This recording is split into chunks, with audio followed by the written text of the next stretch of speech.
Amin. Selamat pagi sekali lagi semuanya, silakan duduk Bapak dan Ibu yang terkasih.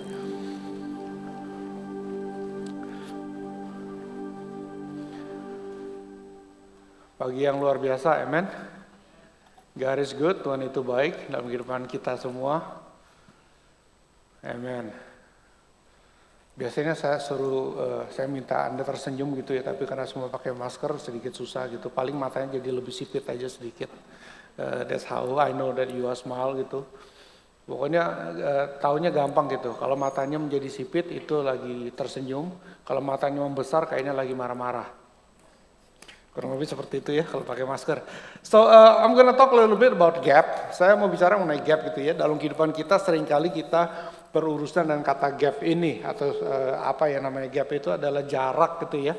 Dalam usaha kita, kalau saya juga seorang businessman, we talk about how we can close the gap. Bagaimana kita bisa menutup jarak antara target dengan realitas.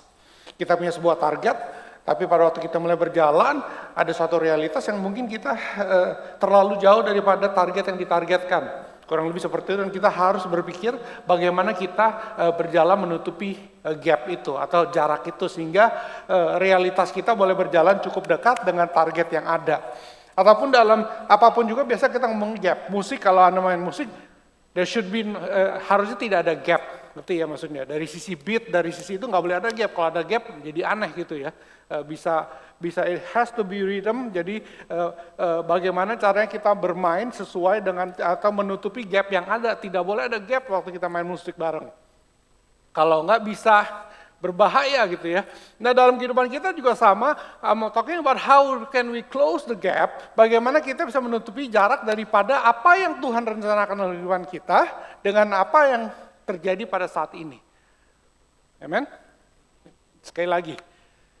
Apa yang Tuhan rencanakan dalam kehidupan kita dan apa yang terjadi pada saat ini. How we can close the gap. Bagaimana kita bisa mendekati hal itu. Karena Tuhan punya satu rencana yang luar biasa dalam kehidupan Anda dan saya. Alkitab katakan di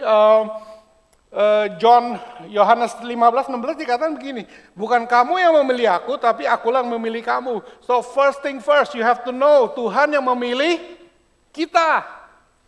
Amen. Kalau Anda ada di tempat ini, bukan karena gue orang baik, gue pilih Tuhan. Enggak. Tuhan sudah pilih kita daripada awalnya. Tuhan sudah merencanakan Anda dan saya. Karena itu kita katakan bukan kamu yang memilih aku, tapi akulah yang memilih kamu. Dan aku telah, sekali lagi kata Tuhan, menetapkan kamu supaya kamu pergi dan menghasilkan buah. Dan buahmu itu tetap. Supaya apa yang kamu minta kepada Bapa dalam namaku diberikan kepadamu. This is how God. Ini rencana Tuhan dalam kehidupan Anda dan saya. Tuhan memilih Anda untuk apa? Untuk menetapkan kita dan kehidupan kita harusnya menghasilkan buah dan buahmu itu akan tetap. Buahmu itu akan menjadi berkat. Baik dalam kehidupan Anda dan juga dalam kehidupan orang lain. Amen. Kalau memang ini yang Tuhan rencanakan dalam kehidupan kita, berapa yang merasa bahwa waduh kehidupan saya masih ada gap nih selain saya. Yang nggak ada gap, puji Tuhan luar biasa. Saya merasa ada gap, there is a gap yang terjadi. Kalau memang ini yang direncanakan Tuhan, it means that my life, kehidupan saya bersama dengan Tuhan dikatakan menetapkan dan menghasilkan buah. It will be fruitful dan buah itu akan tetap dan tinggal. Dan saya merasa masih ada gap. Nah sekarang kita bicara how can we walk closer, kita berjalan lebih dekat supaya kita tidak terlalu jauh dengan gap yang Tuhan berikan. Atau bahkan mendekati daripada gap yang Tuhan adakan. Firman Tuhan katakan di 2 Timotius 1, 9-10, dialah yang menyelamatkan kita. Kalau saya ngomongnya kecepatan tolong dikasih tanda. Kemarin waktu kita makan bareng sudah ada yang komplain. Katanya kalau pastor ngomong kecepatan gitu istilahnya ya. Jadi ya gitulah. Saya memang suka apa yang cepat. Makanya saya kalau naik mobil jadi cepat, naik motor jadi cepat. Naik sepeda cepat, ngomong pun cepat. Cuma jalan yang rada lambat karena berat. I'm trying to. 2 Timotius 1, 9-10. Dialah yang menyelamatkan kita. Dialah yang menyelamatkan kita, God save us. Dan memanggil kita, God call us. Dengan panggilan kudus, bukan berdasarkan perbuatan kita, melainkan berdasarkan maksud with His purpose, dan kasih karunia His grace sendiri, yang telah dikaruniakan pada kita dalam Kristus Yesus sebelum permulaan zaman, yang sekarang dinyatakan oleh kedatangan Juru Selamat kita Yesus Kristus. Yang oleh Injil telah mematahkan kuasa maut dan mendatangkan hidup yang tidak dapat binasa. Sekali lagi ya, baca. Dialah yang pertama menyelamatkan kita. God save us. Tuhan menyelamatkan kita dan memanggil kita. God calls you. Oke, setiap daripada kita Tuhan panggil. Jadi bukan cuma yang di panggung ini atau yang khotbah yang Tuhan panggil. God calls you. Saya punya hati kalau saya punya hati untuk disciple. Saya suka memuridkan orang. But my focus is never on apa yang terjadi di panggung, tapi in your daily life, karena itulah panggilan Tuhan. Amen. Tuhan pertama menyelamatkan dan Dia memanggil dengan panggilan kudus, bukan berdasarkan perbuatan kita, tapi berdasarkan maksud. God purpose you. Tuhan punya tujuan, and God give you grace. Di dalam kasih karunia. Sekali lagi, Tuhan menyelamatkan, Tuhan memanggil, Tuhan memberikan tujuan, dan oleh kasih karunia kita bisa berjalan menuju tujuan itu. That's how we can walk closer to the gap. Sekali lagi ya, Tuhan menyelamatkan, Tuhan memanggil, Tuhan memberikan tujuan, dan Tuhan memberikan kasih karunia. So we need to walk, berjalan, mendekati pada apa yang Tuhan rencanakan di kehidupan Anda dan saya. Dan waktu saya melihat apa yang Tuhan rencanakan di kehidupan saya, I want it. I want it. Because I know, karena saya tahu bahwa hidup Anda dan saya ini punya maksud dan tujuan, is purposeful. Yes, punya maksud dan tujuan. Kita mau hidup kita ini punya maksud dan tujuan, kita mau hidup Anda dan saya ini, kita biasa mau hidup kita mau dampak. Maka itu kita suka kalau kita punya banyak follower. Atau friends di Facebook. Atau Instagram. Zaman sekarang orang sukanya berlomba-lomba ngikutinnya. Yang diukur adalah followernya. Lu follower lu berapa sih? Ah baru 2000. Gue udah 2001. Ya beda 1 gitu ya udah sombong. I mean, look. Why? Because kalau ada follower, berarti kita bisa berbicara pada follower kita. Yes, we want our life to be meaningful. But God is telling us, Tuhan memberitahukan pada Anda dan saya, your life sebenarnya adalah berharga dan punya maksud dan tujuan yang luar biasa. Tapi kenapa kita masih di sini? Ya sebagai manusia kita masih di sini. Tapi sekarang hari ini kita belajar bagaimana kita bisa berjalan menutupi jarak atau closing the gap yang ada dalam kehidupan Anda dan saya. Pertama saya mau kasih tahu, kita harus bebas daripada fear of limitation. Oke, seringkali kita melihat kenapa kita nggak bisa berjalan, karena kita ngelihatnya diri kita. Siapa gua? Selalu ngomong tanya gitu kan. Gue bisa apa? Siapa gue? Loh, Alkitab menceritakan, kalau Anda tahu di Matius 25, itu ceritakan mengenai ada orang dikasih 5 talenta, 2 talenta, 1 talenta. Ingat ceritanya, 5 talenta jadi 10, 2 talenta jadi 4, yang 1 diumpetin, dia takut. Alkitab katakan begini di Matius 25 ayat 25, karena itu aku takut dan pergi menyembunyikan talenta Tuhan itu dalam tanah, inilah terimalah kepunyaan Tuhan. Tuhan berikan 1 talenta, cuma 1 talenta, cuma dia takut. Dia takut. Kenapa? Kenapa dia takut? Karena dia melihat keterbatasan. Gue cuma punya 1 talenta, yang itu 5 talenta, yang itu 2, gue cuma dikasih 1. But God is telling you, it doesn't matter. Apa kemampuan Anda itu tidak bisa membatasi rencana Tuhan dalam kehidupan Anda. We all have limitation. Kita semua punya keterbatasan. Amen? Tapi itu tidak menghalangi rencana Tuhan terjadi dalam kehidupan Anda dan saya. Karena itu jangan membiarkan our limitation limit us. Jangan membiarkan batasan itu membatasi kita. Lihat pada Tuhan, karena Tuhan tidak terbatas. Dia melanggar semua batas. Amen? Yang tidak mungkin bisa jadi mungkin. But we need to walk with God, sehingga melihat bahwa, hey, look, even orang kayak saya bisa. Amen? Anda kalau berpikir, oh gue siapa gue disuruh ngajar siapa saya gitu. I mean, because the focus is on our limitation. But if God call you, kalau Tuhan panggil Anda, God will give you enough for you to fulfill the calling. Tuhan berikan cukup untuk Anda bisa melakukan apa yang Tuhan panggil. That's how God is. Tapi kalau kita ngelihat pada keterbatasan kita nggak akan maju. We know that's the purpose, we want that life, kita mau hidup seperti itu, tapi gue di sini nih. Dan yang terjadi adalah, kenapa? Karena gue ngelihat gue di sini. Gue ngelihat, waduh, gue terbatas. Waduh, gue nggak bisa ini, gue nggak bisa itu. I cannot do this, I cannot do that, I cannot do anything. I cannot do a lot of things. I cannot do a lot of things. Until now, banyak hal yang saya nggak bisa lakukan.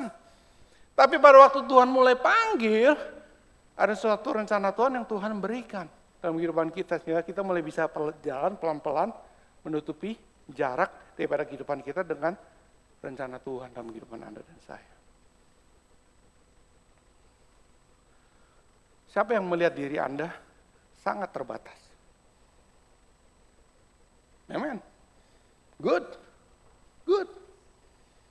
Kalau Anda bisa melihat diri Anda seperti itu, berarti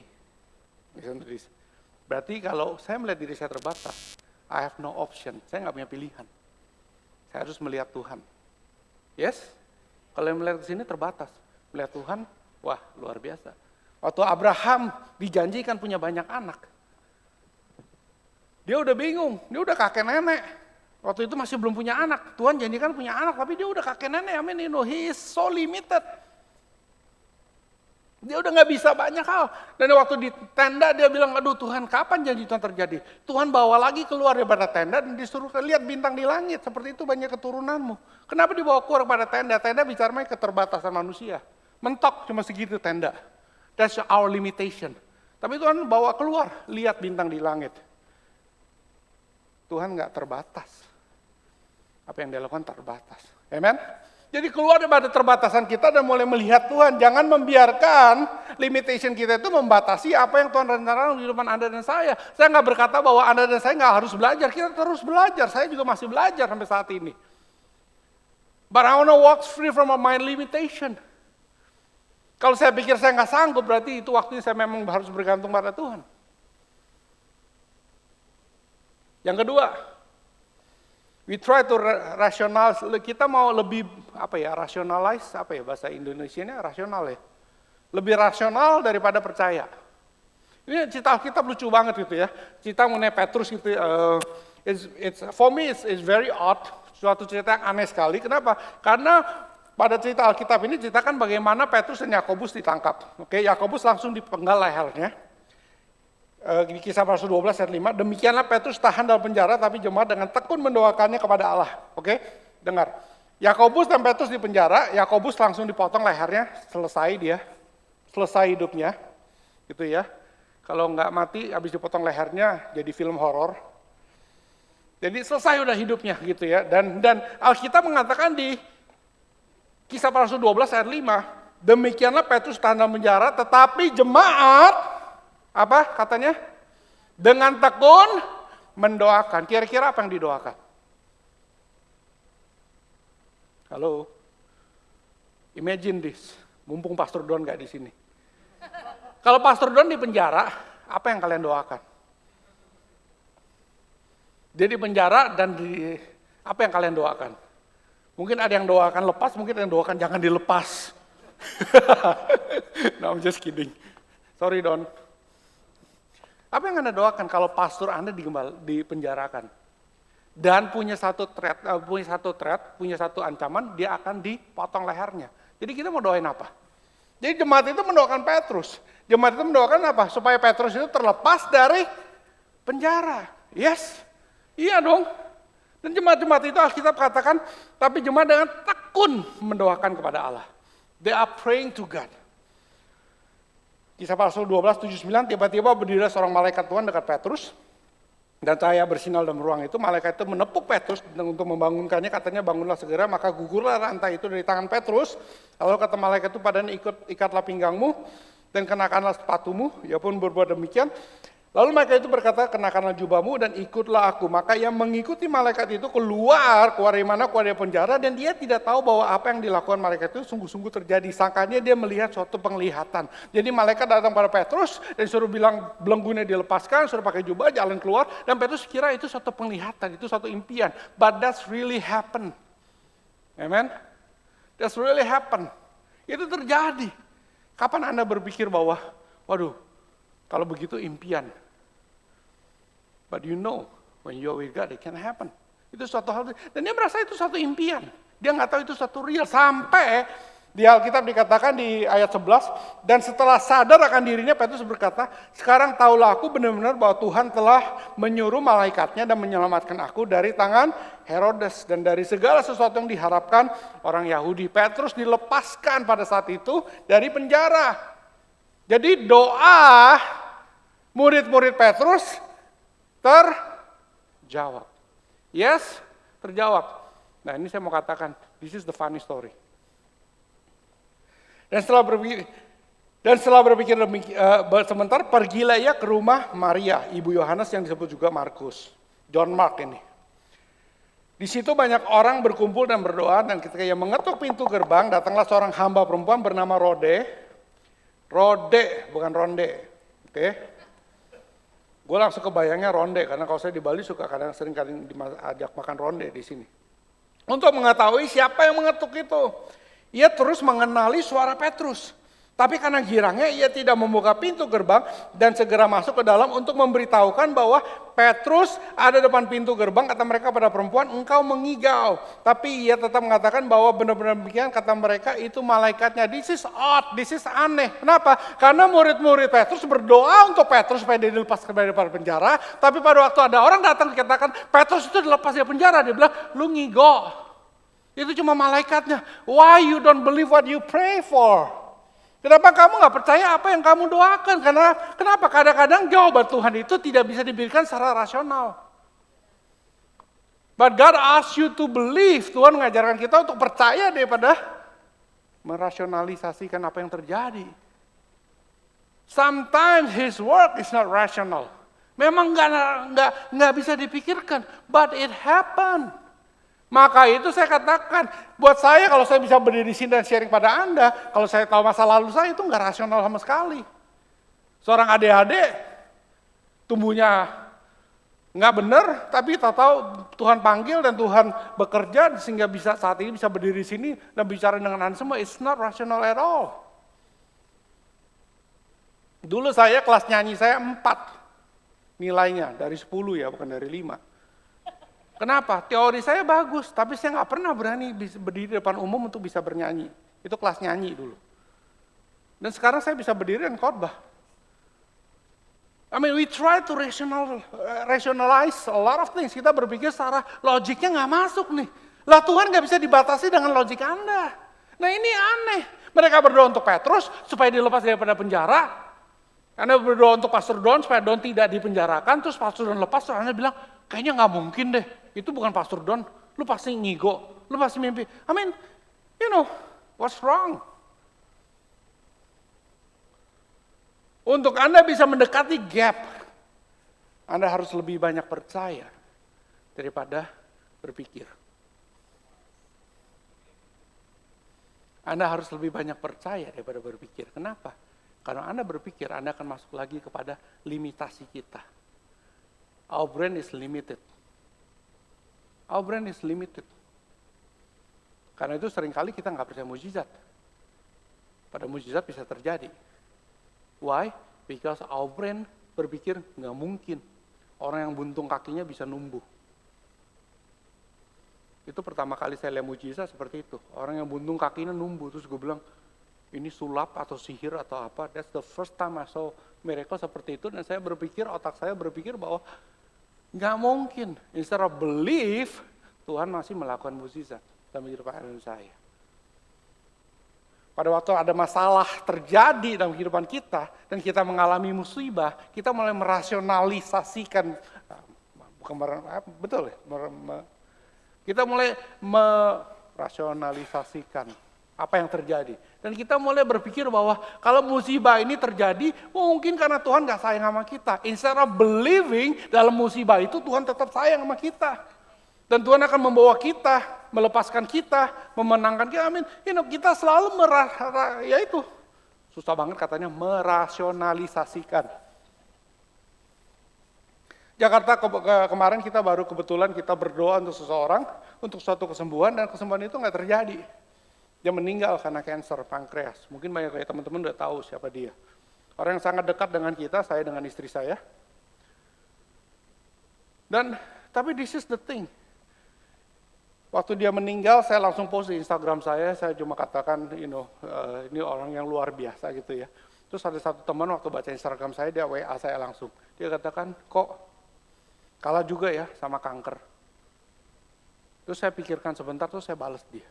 Enggak loh, dia enggak kalah. Kanker itu mungkin mengambil nyawa dia, yes. Tapi tidak bisa mengambil iman dia, tidak bisa mengambil sukacita dia, tidak bisa mengambil pengharapan dia. You will see so many family members daripada dia yang satu persatu dimenangkan Tuhan oleh karena dia. Banyak teman-teman yang dikuatkan karena dia. Saya datang ke tempat dia untuk menghibur dia, malah saya yang dihibur sama dia. Dia bercandain kematian tuh kayak gampang aja. Dia cerita waktu di Singapura, waktu malamnya udah mulai ini, I thought I'm gonna die, dia bilang gitu. Terus pagi-pagi, I'm not dying, I'm still alive, I woke up. Dia bilang, terus lu ngapain? Gue pergi nonton. Dia, it's like that has no power. Iya itu terjadi semua orang, cuma masalah waktu aja. Mau mati karena tua, mau mati karena cancer, mau mati karena apapun juga, you will die. Kita semua akan mati satu hari, yes? Yes. Nggak ada di sini yang jadi vampir kan hidup selamanya. But, nah kita berpikir bahwa dalam masa-masa dia tetap percaya. Dia punya iman pada Tuhan. Maka itu sukacita dia tetap ada. Dalam masa-masa itu sukacita dia tetap ada. Dia minta satu hal, which is susah banget. Waktu gue mati nanti ya, jangan pada nangis. Gimana caranya? Dan waktu itu saya sharing, saya berasa kayak gini loh. Kita bisa bayangin nggak? Kita lagi makan babi gulu yang enak pol. Lagi enak-enaknya nih, lagi makan tahu-tahu diambil. Bete nggak? Ya bete. Ya gue kayak begitu, gue lagi menikmati cerita hidup dia, tahu dia ketemu Tuhan duluan. But you have to see, Anda harus lihat iman dia, nggak akan pernah goyah. She believe daripada lebih rasional, dia lebih percaya. Kondisi dia mungkin membuat dia, orang kan berpikir kalau orang, waduh itu masalah tuh, waduh Tuhan nggak sayang sama kamu. Kenapa kamu nggak disembuhkan, yang itu disembuhkan. Orang bisa ngomong gitu, Yakobus juga sama Petrus. Orang bisa bilang, wah Tuhan lebih sayang Petrus daripada Yakobus. Kenapa? Yakobus mati, Petrus diselamatkan. But it doesn't matter. You have your own journey. Kita semua punya cerita kita masing-masing. Amen? Dan cerita itu akan membuat kita sadar bahwa Tuhan mengasihi kita no matter what. Ada yang sakit disembuhkan, ada yang sakit nggak disembuhkan. It doesn't matter. Tapi ujungnya adalah Tuhan sayang Anda dan saya. Karena itu kalau kita terlalu banyak berpikir, dan kurang percaya, gap itu tidak akan mendekat. Dan yang terakhir, take a step, melangkah. Melangkah. Dalam hidup saya kadang-kadang kalau saya melangkah, kita berpikir bahwa dalam kehidupan kita ya, dulu saya juga berpikir gitu, setiap langkah saya dipimpin oleh Tuhan. Jadi semuanya saya nanya Tuhan, kalau misalnya kerjaan A atau B, terus kalau Tuhan nggak jawab kita bingung. Siapa yang sering mengalami hal itu? Siapa yang suka ngalamin hal itu? A atau B nih? Buka hotel atau buka restoran? Berdoa sama Tuhan, doa puasa, Tuhan gak jawab. A atau B nih? Si Ani atau si Ina? Berdoa puasa sama Tuhan, Tuhan gak jawab. Kan lu bingung. Dua-duanya gak mungkin. But God is telling us take a step. Melangkah dulu. Maksudnya melangkah tuh bukan serobot sana sini, bukan itu maksudnya. But God is telling us sometimes life is not like that. Tuh, hidup itu nggak seperti itu. Roma 8:28 dikatakan Allah turut bekerja dalam segala hal untuk mendatangkan kebaikan bagi mereka yang mengasihi Dia. Allah turut bekerja dalam segala hal untuk mendatangkan kebaikan bagi Dia yang mengasihi, bagi mereka yang mengasihi Dia. It means that God will work in wherever step that you choose. Mau mulai A atau B, Tuhan akan pimpin. Terus bilang, wah harusnya A kali. Kenapa? Ini kok B nggak sukses? Nanti dulu. Tunggu dulu, sabar. B akan membawa ke satu tempat yang lain. Ya kan? Take a step, mulai melangkah. Cerita seorang murid Yesus di Matius 14, 28-31. Lalu Petrus berseru menjawab dia, Tuhan apabila engkau itu, suruhlah aku datang padamu berjalan di atas air. Petrus melihat Yesus jalan di atas air, ada yang bilang itu Tuhan, ada yang bilang itu hantu. Tuhan, ya nggak tahu lah. Pokoknya Alkitab katakan dia bilang itu hantu, itu Tuhan. Terus Petrus lihat nih kayaknya Tuhan tapi kayaknya hantu. Yang mana yang benar nih? Kenapa Tuhan bisa jalan di atas air? Terus dia bilang gini, Tuhan kalau itu engkau panggil aku. Terus Tuhan katakan apa? Petrus, datang, come. Maka Petrus turun dari perahu dan berjalan di atas air mendapatkan Yesus.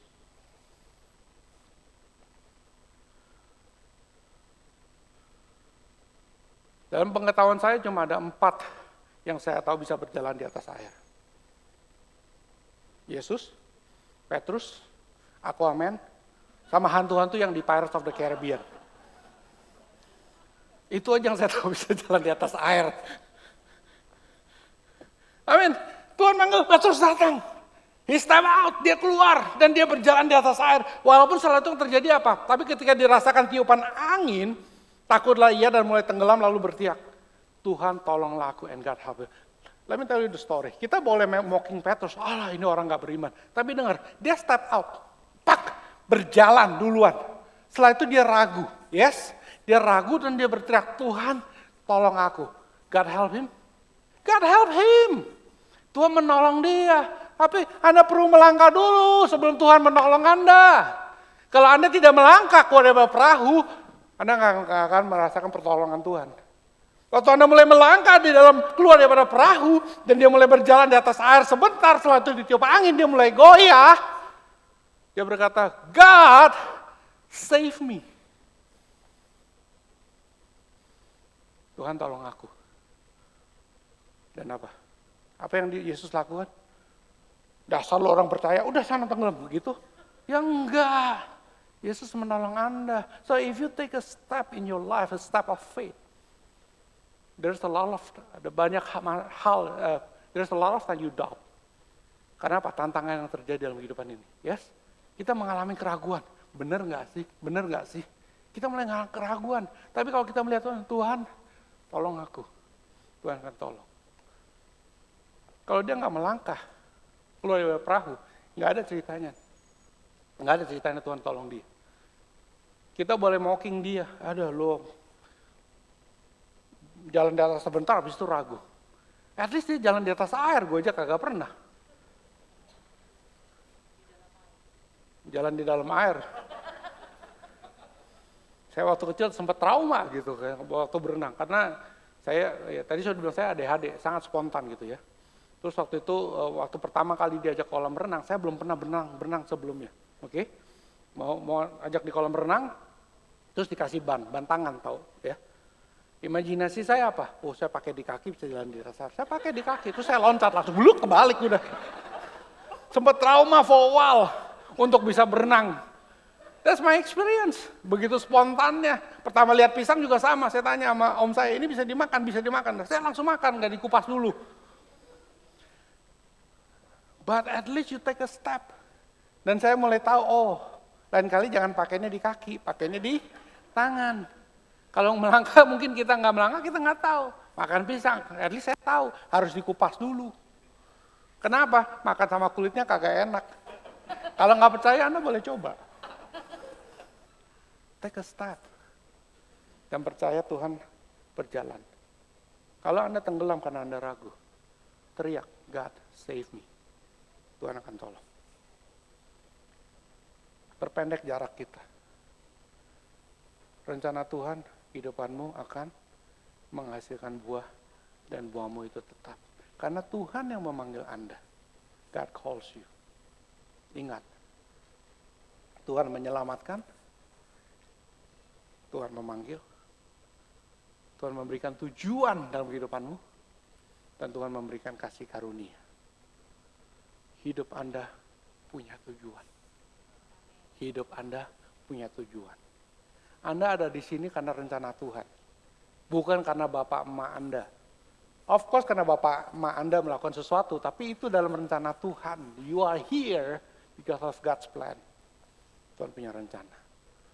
Tuhan menyelamatkan, Tuhan memanggil, Tuhan memberikan tujuan, dan Tuhan memberikan kasih karunia. Yuk kita berdoa.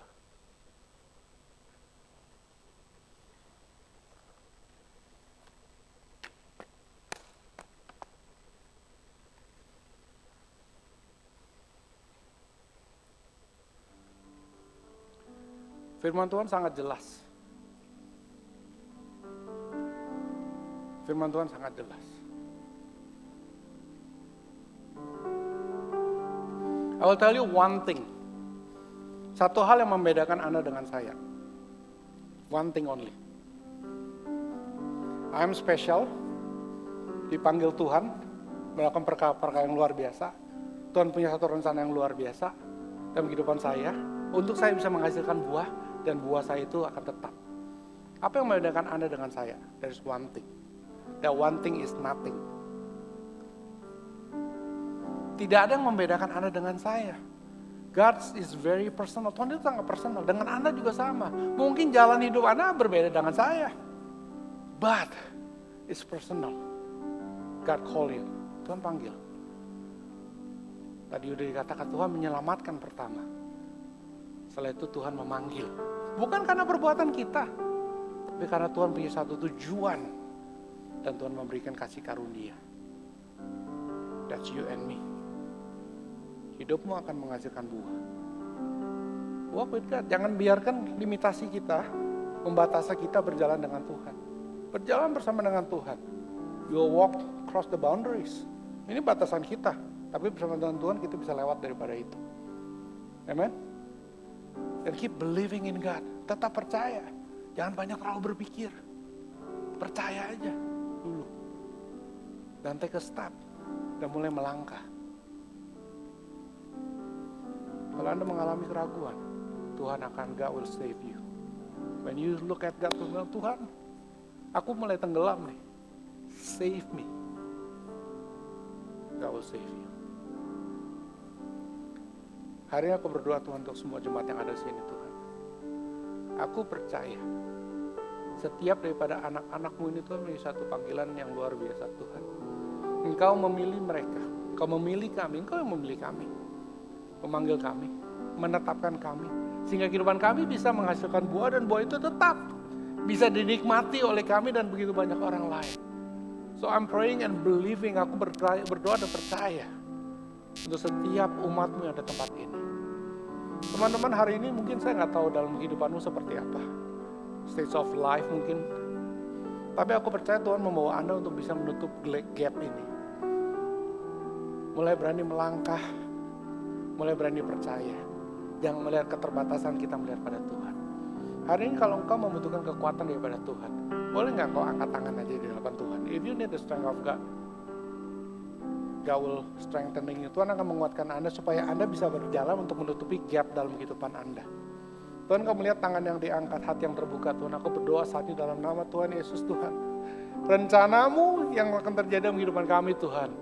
Engkau yang menyelamatkan, Engkau yang memanggil, Engkau yang memberikan tujuan, Engkau yang memberikan kasih karunia. Itu terjadi dalam kehidupan kami saat ini dalam nama Tuhan Yesus. Tuhan mengasihi Engkau, terima kekuatan daripada Tuhan. Dan jadi Tuhan, I will walk with you. Aku akan berjalan bersama dengan Engkau. Sehingga Engkau akan melihat step by step. Engkau akan melihat bahwa ternyata benar. If God call, kalau Tuhan panggil, dia tidak pernah salah panggil. You are here, Anda ada di sini untuk satu tujuan. Dan tujuan itu akan menghasilkan buah. Dan buahmu akan tinggal tetap. Terima kekuatan daripada Tuhan saat ini.